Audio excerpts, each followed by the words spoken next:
न्यायामुळे निश्चितपणे एक दिलासा, एक न्याय मिळाल्याची भावना महाराष्ट्रातल्या मुलीबाळींच्या पालकांना देखील एक दिलासा या माध्यमातून मिळालेला आहे। मी पुन्हा एकदा न्यायदेवतेला धन्यवाद देतो आणि सगळ्यांचं अभिनंदन मनापासून करतो। पीडितेच्या कुटुंबियांना तुम्ही देखील स्वतः भेटला होता, त्यांना पीडितेच्या कुटुंबियांना तुम्ही देखील स्वतः भेटला होतो आणि पोलिसांनी देखील या महाराष्ट्रातल्या जनतेची जनभावना लक्षात घेऊन रात्रीचा दिवस करून अथक प्रयत्नाने ही केस पुटअप केली, योग्य तऱ्हेने पुरावे सादर केले।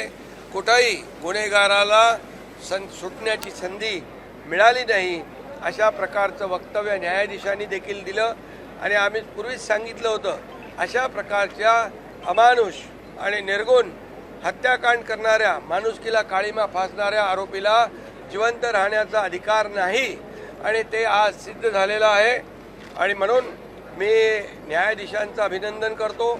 यामध्ये सरकारी वकील असतील, पोलिसांचे कलेक्टिव्ह एफर्ट्स आहेत, या संदर्भामध्ये ज्यांनी सहकार्य केलं त्या सर्वांचं मनापासून अभिनंदन केलं पाहिजे, कारण ही केस अतिशय दुर्मिळातली दुर्मिळ होती आणि म्हणून या महाराष्ट्रामध्ये एक मेसेज जाणं गरजेचं होतं की काही केलं तरी चालणार नाही, फासावर लटकवावं लागेल।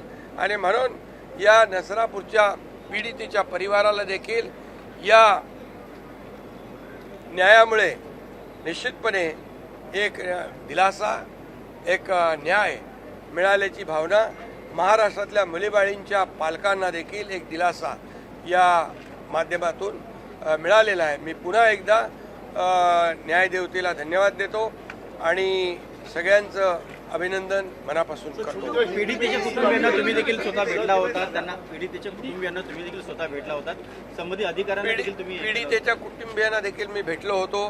त्यांनी देखील अपेक्षा व्यक्त केली होती की आमची मुलगी तर नाही आहे, परंतु इतर मुली ज्या आहेत त्यांना देखील अशा प्रकारचा अन्याय होऊ नये त्यांच्यावर, यासाठी कठोर पावलं उचलण्याची आवश्यकता आहे।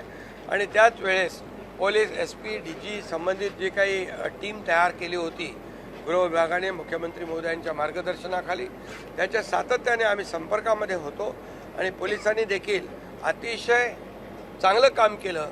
आणि म्हणून एक पोलिसांनी या केसमध्ये कमी वेळामध्ये चार्जशीट फाईल करून सगळ्या प्रकारचे पुरावे या ठिकाणी सादर केले आणि या केसमध्ये 3 गुन्हे दाखल होते, एक पॉक्सो होता, एक रेप होता, एक मर्डर होता। न्यायाधीशांनी तिन्ही गुन्ह्यांमध्ये आरोपीला पॉक्सोला पण फाशी, हत्येला पण फाशी आणि रेपला पण फाशी, त्यामुळे याला तात्काळ फाशी होईल आणि एक सामाजिक मेसेज या गुन्हेगारांमध्ये जाईल। महाराष्ट्रातील सर्व बातम्यांचे विश्वासार्ह व्यासपीठ